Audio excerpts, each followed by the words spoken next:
videos, we've been tackling some spicy questions. There are no questions more spicy than this one. Here we go.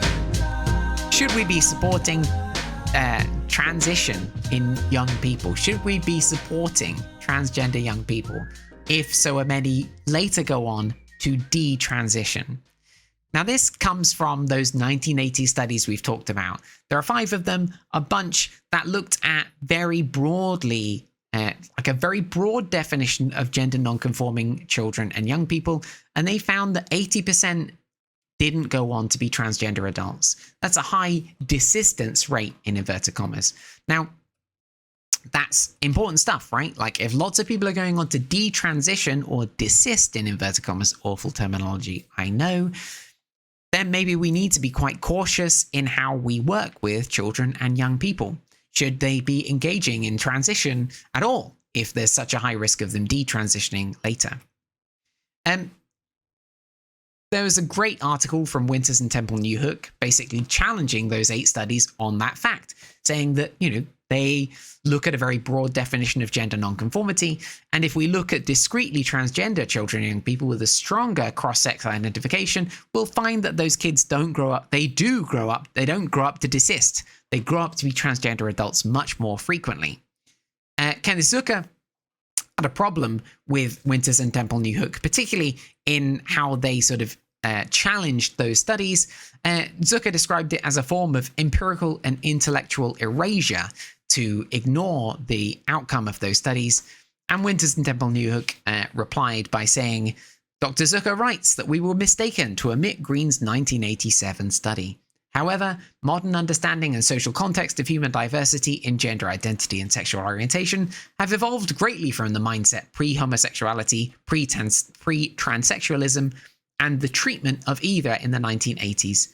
In our view, the sissy boy studies are fading in relevance to policy discourse. This is making a broad statement about Green's work, but it's also making a broad statement about all of these studies that may have been published with a bit of bias and with some problematic methodology that might imply a much higher desistance rate than we actually find in the population. Bear Carrington writes, in a review of these studies, of the hypothesis-driven research articles pertaining to desistance found in the literature review, most were ranked as having a significant risk of bias. A significantly disproportionate number of these articles were not driven by original hypotheses. The definitions of desistance, while diverse, were all used to say that transgender and gender-expansive children who desist will identify as cisgender after puberty, a concept based on biased research from the 1960s to the 80s and poor quality research in the 2000s. Desistance is suggested to be removed from clinical and research discourse to focus instead on supporting transgender and gender-expansive youth, rather than attempting to predict their future gender identity. So Dr. Carrington kind of challenging, again, these early studies and considering that they might have a significant risk of bias and methodological problems that might invite us to be more cautious than we need be. In tackling this question, Professor Christina Olson, this is very early days in the research, right? I want to caveat this by saying this is early days in the research. The longitudinal work is ongoing. We don't necessarily know the long-term outcomes for everybody who transitions. It's not easy to know.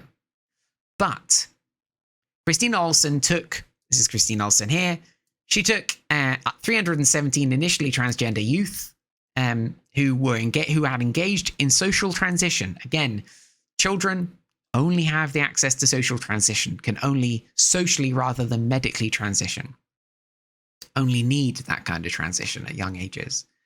And they looked at them 5 years later to see to what extent, like how many continued to experience themselves to be binarily transgender, an identity different from the one that they had been assigned at birth, and how many, in inverted commas, desisted or detransitioned.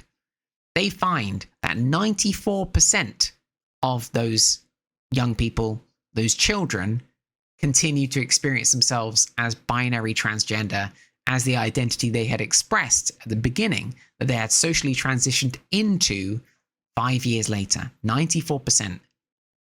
2.5% identified as cisgender, so they had, in inverted commas, detransitioned, and 3.5% experienced themselves to be non-binary. 1.3% detransitioned and then retransitioned again into the identity that they had originally identified as that was different from the one that they had been assigned at birth. They find that later cisgender identification was more common amongst youth whose initial social transition occurred before the age of 6, and their retransition often occurred before the age of 10. So, given all of this together, social transition doesn't seem to make children more trans, and people who social transition who feel like they are transgender tend not to be wrong. They tend to persist in that experience 5 years down the line. Longer term work is ongoing. We don't know yet, but 5 years is a long time to continue to experience yourself to be transgender. And where children are wrong, they tend to be wrong at young ages, and because social transition doesn't make them more trans, isn't likely to make them more trans, doesn't seem to in the research, then the act of social transition, other than making them the target of bullying or discrimination, shouldn't confer any harm. And before the age of 10, they haven't engaged in any medical related transition. And so they can go back as they like. That 2.5% that were wrong, they just went backwards and returned to the gender they were assigned at birth as they discovered what gender they experienced themselves to be. It took a bit of experimentation for those children, but they got there. Overall, what the research suggests is as Rubes Walsh identifies, writing for The Psychologist.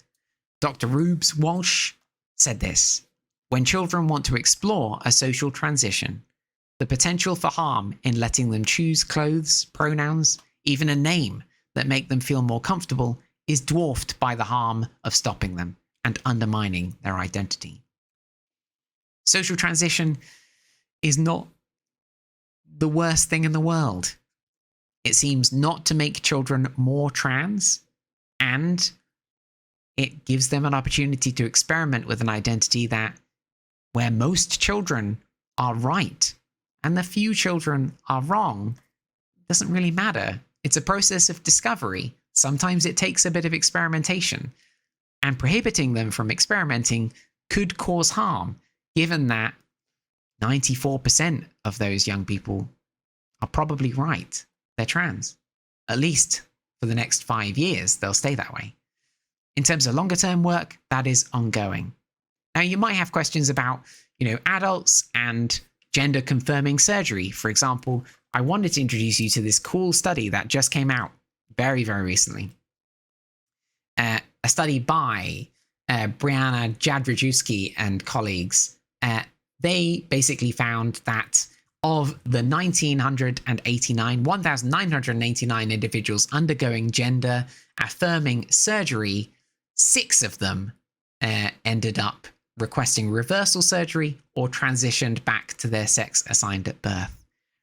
The vast majority, 99.6%, 99.7% of people undergoing gender affirming surgery do not go on to regret their decision.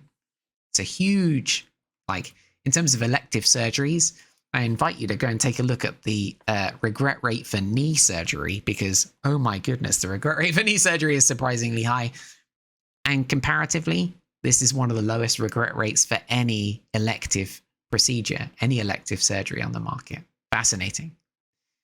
So the lesson here, it seems, is that people know themselves. No one can tell you who you are. You have to discover it for yourself, and only you can know what gender you are. No one can tell you. You have to work it out for yourself. And so, maybe Kirsten Sandberg, Carrie Pichter are right.